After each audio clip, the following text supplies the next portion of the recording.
welcome to all our viewers and welcome to a new episode of Africa Today, our program bringing you all the latest news and events happening in the African continent. My name is Angie Meher and I'll be joining you this afternoon.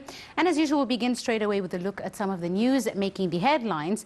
And our first story comes from Algeria, where Cairo re-extended condolences to Algeria and its people over the wildfires that killed dozens in the country.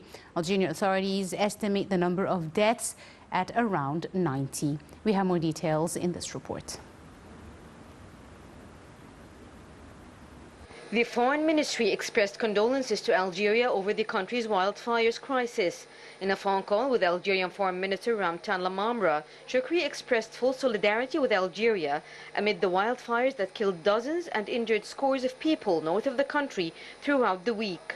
Shukri re-extended condolences to Algeria and its people, especially to the families of the victims of the fires that have raged in many Algerian provinces. Shukri wished a speedy recovery for the injured. Algerian authorities estimate the number of deaths at 90, including many soldiers, as firefighters, civilians and the army have been battling dozens of blazes that have ravaged the country's north since the 9th of August. France, Spain and Russia dispatched helicopters to help Algeria beat the blaze. Wildfires have also been raging in other Mediterranean countries amid the blistering heat wave. The Algerian government blames the fires on arsons as well. President Abdelmadjid Tebboune announced the arrest of 22 suspects for arsons.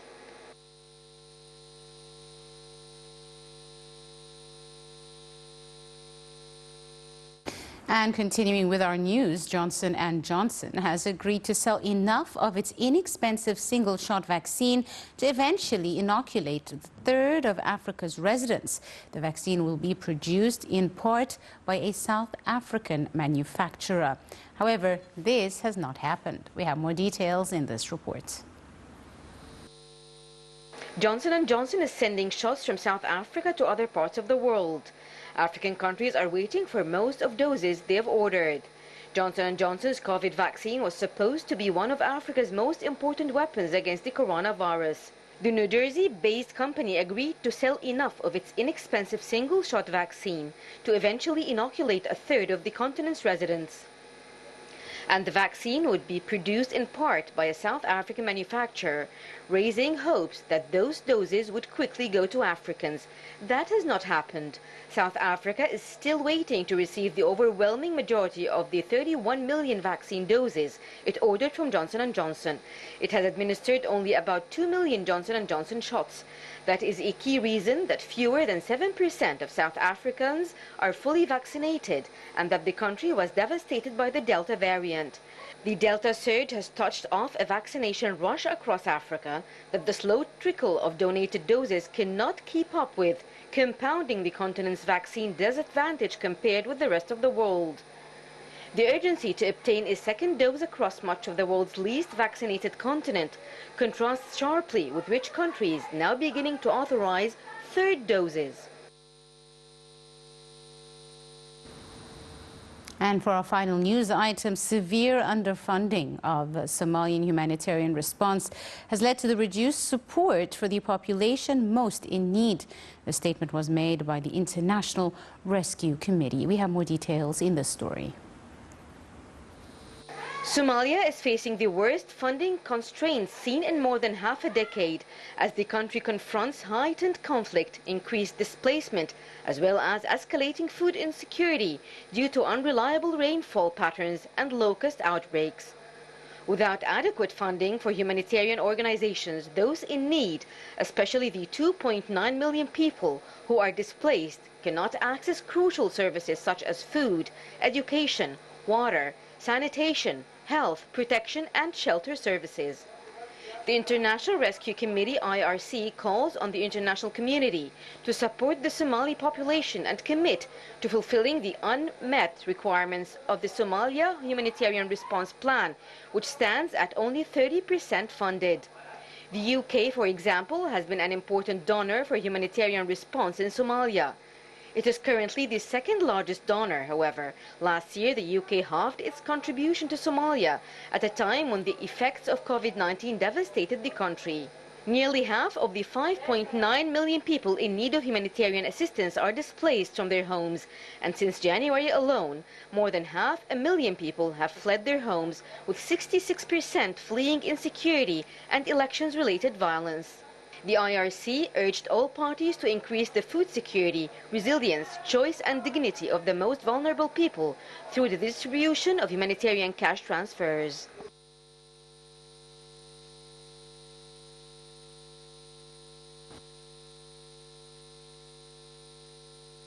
The Prime Minister of Somalia, Mohamed Roble, was in Egypt on Tuesday. His talks in Egypt focused on boosting bilateral ties. During the talks, the two sides expressed keenness on expanding ties in all fields, especially trade. Cooperation in the field of education and Somalia's need for support in the health sector were also discussed. We're now delighted to be joined over the telephone by Her Excellency Ambassador Suaid Shalaby, the former Assistant to Foreign Minister. It's a very good afternoon to you, Madam Ambassador. Good afternoon. Thank you very much for joining us, Madam Ambassador. And first, let's start by asking you, how do you describe the relations between Cairo and Somalia? Well, the relations are deeply rooted between the both countries, and we have been trying to help Somalia during the bad times and the good times. Yes.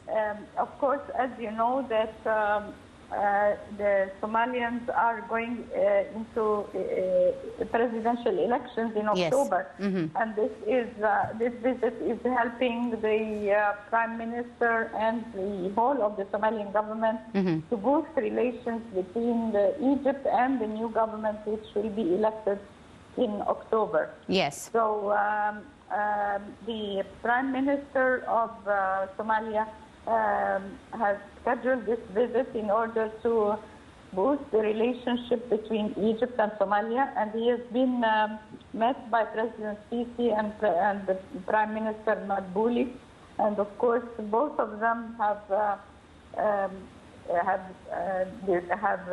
supported and committed to preserving the stability of Somalia, and also to try to achieve to help Somalia to achieve the national reconciliation, and also to have support the political agreement between the rivalries and the political leaders in Somalia. Yes. So this is the most important, that we give our political support to the new government and to the political framework which is going to be taking place for the new elections in October. Mm-hmm. Yes. Other than that, there are many relationships, including the economic, cultural, and also a lot of investments, and there is banking relations, and a lot of relations between Somalia and Egypt that yes. need to be promoted during this visit. They have talked about the scholarships and the education support between Egypt and Somalia to increase scholarships for the Somali students. Mm-hmm. Also, the Somali officials have did ask for commercial visits and economic visits so that they can boost the trade. Yes, this is one of the main focuses of the talks today, focusing on the field of trade, which leads me to my question. What trade fields do you think can witness more cooperation between the two sides? Well, since there is a bank, an Egyptian bank, and since there will be Egyptian flights, Egypt Air flights going to Somalia, this is what they have agreed upon, yes. So that they resume the Egypt Air flights with the national Egypt, carrier, yes. Mogadishu, yes, Mogadishu and Cairo. This will, of course, boost the trade relations very much, because, of course, Egypt has a lot of products that are that have a demand in Somalia. Yes. Especially the cotton products. the designers of whether it is male or female. We have lots of Egyptian products for to be exported to African countries, like the Egyptian suits and also the Egyptian cotton. Also, there has been a lot of talk about products like agricultural and industrial, small, of course, things that could be exported. And as you know, President Sisi is very much putting a stress on the relations between Egypt and all the countries in the Horn of Africa. Yes, absolutely. So he has visited Djibouti before, and he has also asked to boost the relations between Egypt and Djibouti. So Djibouti and Somalia now are two countries that we need to boost the trade relations and to use the investment and the banking facilities in order to support this sector. Absolutely. Now, we've seen also in today's talks the Somali Prime Minister expressing hope for the activation of more memorandums of understanding and agreements covering the fields of technical and vocational support for different cadres across Somali institutions. How do you see this as being achieved in the near future, especially with the Egyptian expertise in this field? Yes, of course, Egypt can extend its expertise in technical cooperation, because Egypt has a lot of experts in the field of industries and in the field of for instance, in health.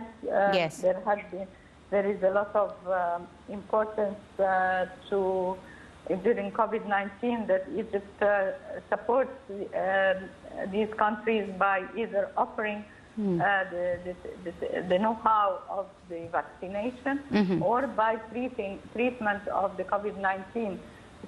Same like what we did with the launch of the virus C, the 100 million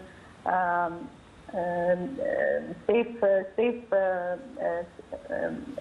medical assistance to Africa. So I think that Egypt is now in a position to also produce the vaccine, like in a couple of months.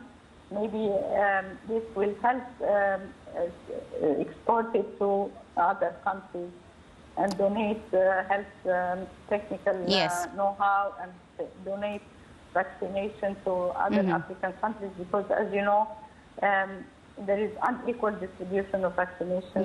Around and the Somalia, world. and the Somalian Prime Minister himself expressed, need for support, especially in the health field. And this is very important, especially with regards to the coronavirus pandemic, which is sweeping, the whole world. Yes, exactly. Right. Egypt is a pioneer in this field. Yes. Compared to other African countries, so it can lend its help to African countries, like friendly African countries like Somalia. Indeed. Also, there was talk about keenness on cooperation in the field of education. How do you see Cairo extending assistance in this field to its Somali brothers and sisters? Well, of course, there are a lot of Somalian students who are studying here. Here in Egypt, taking their higher education. And also in Al-Azhar University, there are many Somalians who are also getting grants and scholarships. So the Minister of Higher Education of Somalia has requested to increase the scholarships that are extended to Somalian students, and also to do cooperation between the education system and the higher education system of Somalia, so that their students are accepted and here over there also. So there is a lot of talk about coordination and cooperation in the field of higher education, and Al-Azhar University also. Indeed. Madam Ambassador, on a more general note, how do you see the pace of cooperation between Egypt and the African countries in the continent with regards to the field of health and education as well? Well, I think that Egypt is a donor country compared to Africa, and there has been a lot of initiatives, whether with the AU or with directly bilaterally with the friendly African countries to provide health services. And before, like in the past 20, 30 years, there had been the Egyptian Fund for Technical Cooperation with Africa that provided experts in the health field, doctors and nurses, to African countries, and Egypt was paying for all the salaries of these experts. So this has boosted a lot of health situation in African countries, and also we have provided, Egypt has provided hospitals, like we had done this in many countries, in Cuba and in other countries. We have built hospitals and provided doctors and nurses. And as we talked before, that we are also able to provide, to launch, health propaganda to support women out of cancer, breast cancer, and also of virus C. So many countries have copied Egypt's model of success in the health sector, so that they can apply it in their own countries. Yes, indeed. Madam Ambassador, also, several international rescue committees and organizations have complained that there is still severe underfunding in Somalia, especially for the humanitarian response, which has led to the reduction in the support of the population, which is really most in need. How do you see the role of the African countries in this regard, and what should be done in order to fulfill any pledges of support to Somalia? Well, this is very important because many countries have been exposed to humanitarian problems, and they need humanitarian assistance. And the United Nations usually provides this kind of humanitarian assistance. And Egypt itself, whenever there is a need and whenever there is a call for humanitarian assistance, Egypt is the first country that provides it, yes. To provide this kind of medical assistance they say they have sent for many countries in Africa during this COVID-19 lockdown. Egypt was sending to all African countries who requested humanitarian assistance and also medical support. Whether it is a natural disaster or humanitarian disaster, whether there are conflicts and people are suffering, Egypt is always helping these countries directly, and through the AU and through the UN. We are always from the first countries who pledge support. To respond. Yes. Right. One final question, Madam Ambassador. One of the main issues affecting any country, especially in the African continent, is that of security, stability and security in the country. How far do you see Somalia as coming in this regard? Well, as you know, that there has been conflict in Somalia for a long time. Yes. And even the stability of this government was not was not secure, this government. So that's why they have postponed the election several times because of... to reach the stability, yes. Yeah, So now they are looking for political support from Egypt and from the African Union and other African countries in order so that they start their democratic process and they have their elections Indeed. in Absolutely. 2 month period. So Yes, hopefully. let us Be hopeful, absolutely. Yes. because actually no bilateral relations and no economic stability could happen without political yes, and absolutely. security, without political and stability and security and stability In the country. Yes, So absolutely. that is why I recommend that Egypt gives full support Yes. to the political.